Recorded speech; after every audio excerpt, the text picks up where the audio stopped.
Vamos a hablar del estudio PRICE, que es un estudio que fue patrocinado por la Sociedad Española de Cardiología, en el cual se puede observar que en los varones la prevalencia de insuficiencia cardíaca en nuestro país es de 6,5%, en mujeres de 7% y globalmente es del 6,8%. Lógicamente, esta prevalencia aumenta con la edad y en pacientes de más de 65 años es del 16,1%. La incidencia y la presentación de nuevos casos, como se puede ver en los últimos años, ha aumentado en un 33% en un estudio realizado por un grupo investigador en Cádiz y, como se puede ver, en estos momentos se ha pasado una incidencia en el año 2000 de 290 casos por 100.000 habitantes a prácticamente casi 400 por 100.000 habitantes. También se puede observar cómo ha aumentado el diagnóstico de nuevos casos, especialmente de insuficiencia cardíaca con función sistólica preservada, probablemente en gran manera porque se ha mejorado mucho más la sospecha y el diagnóstico de esta patología. Es un tema importante remarcar la mortalidad.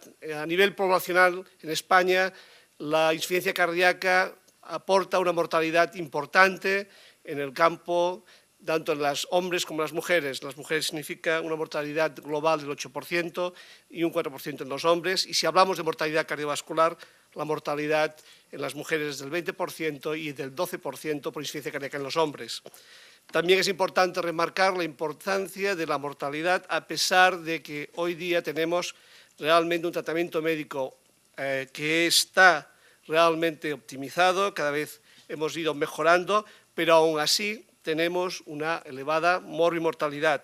Esto se puede expresar en esta diapositiva, donde se puede ver el estudio CARE-HF.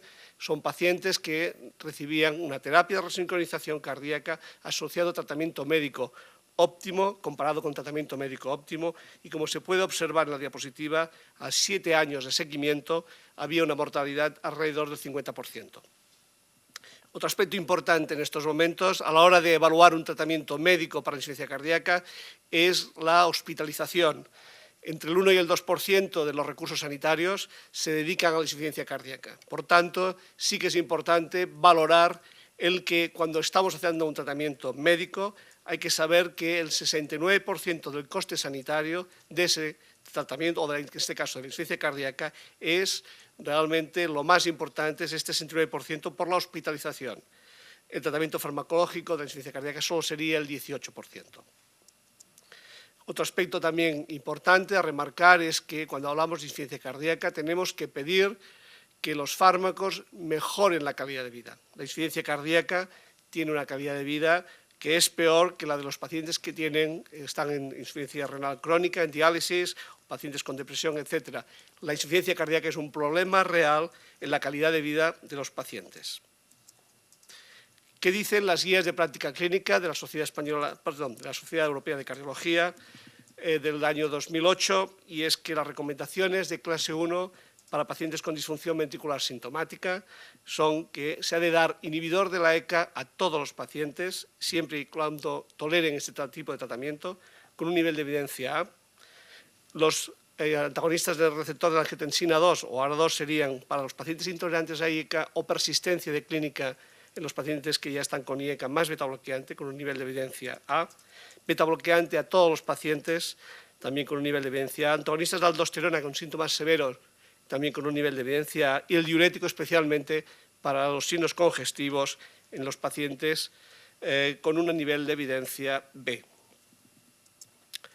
Hay muchas limitaciones y factores que hacen que no podamos optimizar el tratamiento de la insuficiencia cardíaca en nuestros pacientes. De entrada, el más importante posiblemente es la edad. Como se ha visto, la prevalencia es muy alta en la población añosa, pacientes que realmente tienen, sobre todo y especialmente, más comorbilidades. Estas comorbilidades especialmente están relacionadas con la insuficiencia renal, la bronquitis crónica, la diabetes, la vasculopatía periférica, la hipertensión, la obesidad, etc. Por lo tanto, todo esto va a ser factores que van a limitar el alcanzar las dosis objetivo que se recomiendan en las guías de práctica clínica. La situación hemodinámica del paciente, especialmente aquellos pacientes que están hipotensos, difícil a veces titular los fármacos en este tipo de pacientes. La clase funcional de la New York Heart Association, conforme el paciente está más avanzado Esto dificulta todavía mucho más la implementación del tratamiento médico. Trastornos del ritmo, especialmente aquellos pacientes que ya llegan a la consulta con problemas de bradicardia o problemas de bloqueo AV. Finalmente, la sobrecarga volumétrica, la congestión, hace que también sean dificultosos en muchos casos el manejo y la titulación de los fármacos.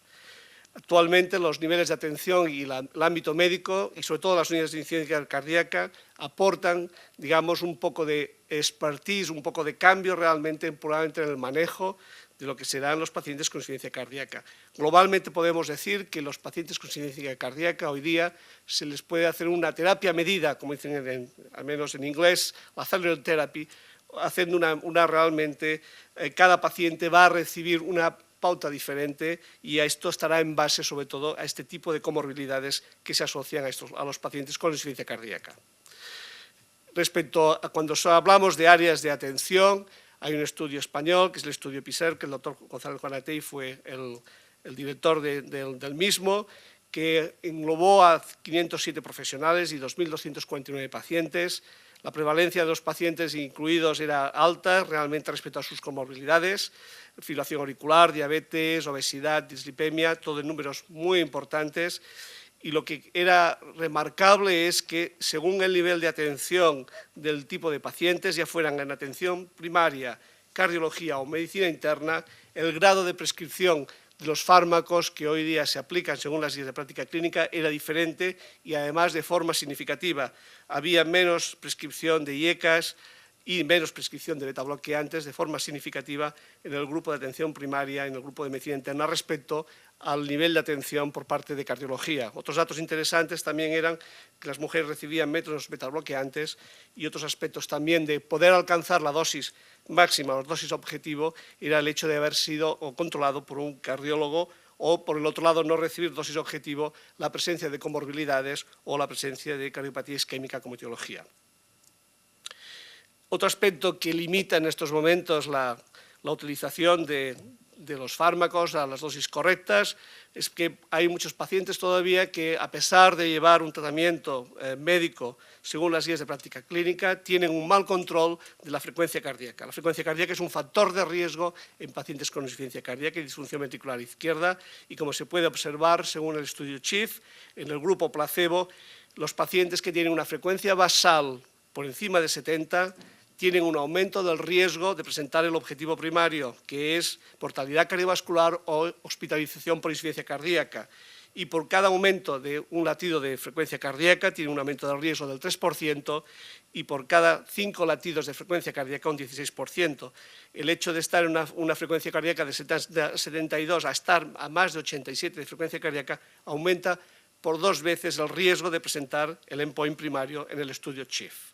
Por tanto, es muy importante el control de la frecuencia cardíaca y en la práctica habitual, de momento, realmente hay muchos pacientes que no están bien controlados a pesar de estar en tratamiento con fármacos que controlan la frecuencia cardíaca como son los betabloqueantes. Y según las guías y según, en este caso, los registros, hay más pacientes en estos momentos que no están bien controlados, casi un 50% según los registros, que no tienen un buen control de la frecuencia cardíaca que está por encima de 70 latidos por minuto. Cuando hablamos de dosis objetivos en los betabloqueantes, hay una discrepancia entre lo que es los ensayos clínicos de insuficiencia cardíaca con betabloqueantes, donde se puede alcanzar habitualmente las dosis objetivo alrededor de un 60% de los pacientes. Sin embargo, lo que es en la práctica clínica diaria, lo que reflejan los registros clínicos, como se puede ver, realmente el llegar a las dosis objetivo es mucho más inferior. Realmente, como se puede ver, hablamos de dosis objetivo de un 25%, un 10% o un 17%. Cuando se hacen políticas activas de mejorar o intentar alcanzar las dosis objetivo, y este es el estudio IMPROVE con más de 7.000 pacientes, es un registro en el cual lo que se observa es que cuando se intenta aumentar, según las guías de práctica clínica, los IECAS no aumentan de forma significativa las dosis objetivo, aunque aumentan desde estos momentos, se puede observar desde un 36% a un 37%, mientras que los pacientes que estaban con betabloqueantes sí que aumentaban de una forma significativa.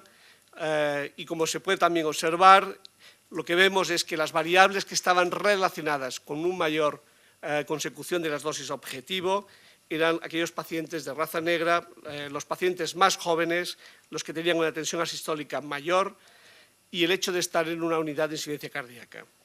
Los pacientes que estaban diagnosticados de cardiopatía isquémica tenían menor consecución de las dosis objetivos de betabloqueantes. Un otro aspecto importante es cómo realmente la edad es el factor más limitante para poder alcanzar en estos momentos las dosis objetivos de betabloqueantes. El estudio CIBIS-ELT, donde se analizaba la posibilidad de alcanzar la dosis máxima comparando dos betabloqueantes, bisoprolol y carvedilol. Solo se alcanzó esta posibilidad del objetivo primario en el 24% de los pacientes con bisoprolol y el 25% de los pacientes con carvedilol. Podríamos decir que los predictores de tolerabilidad de las máximas dosis de betabloqueantes fueron la frecuencia cardíaca, el índice de masa corporal y las dosis basales de betabloqueantes cuando estaban en un 25% de la dosis objetivo. La no tolerabilidad de las dosis objetivo fue debida sobre todo a edad y clase funcional 3-4. En general se vio que los efectos indeseables que por así decimos debíamos haber tenido estos pacientes fueron especialmente episodios de bradicardización o de hipotensión, que son precisamente los que estamos buscando en las dosis objetivo. De aquí que una implicación de lo que es este estudio y probablemente cada vez hay más datos a favor, es de que a lo mejor no tendríamos que estar hablando tanto de lo que son la priorización y la dosis objetivo de betabloqueantes como ir hacia el control de la frecuencia cardíaca de los pacientes que están, ya digo, con este tipo de patología. Finalmente, podemos avanzar claramente en la insuficiencia cardíaca porque todavía hay muchos pacientes que reingresan. Estos son datos de 18.000 ingresos en Cataluña en el 2009, en el cual se pueden observar que al año del seguimiento, después de haber hecho un ingreso hospitalario, un 40% de los pacientes reingresan y la gran mayoría de ellos es por recurrencia de la insuficiencia cardíaca. Cuando uno valora las variables relacionadas con estos reingresos, estarían sobre todo la edad, la circunstancia del ingreso urgente, el número de ingresos previos, pero sobre todo también las comorbilidades como la EPOC, diabetes mellitus, enfermedad renal crónica y enfermedad hepática grave. Podemos concluir que la insuficiencia cardíaca tiene una alta prevalencia e incidencia que aumentará en los próximos años. La insuficiencia cardíaca es una patología con una elevada morbimortalidad. En tratamiento de insuficiencia cardíaca es importante evaluar la reducción de hospitalizaciones, reingresos y calidad de vida. En la práctica clínica existe un menor uso y dosis objetivo de los fármacos que han mostrado evidencia en la insuficiencia cardíaca por efectos secundarios y comorbilidades, y hay que seguir avanzando en los conocimientos fisiopatológicos y en nuevos tratamientos de la insuficiencia cardíaca. Muchas gracias. Vamos a hablar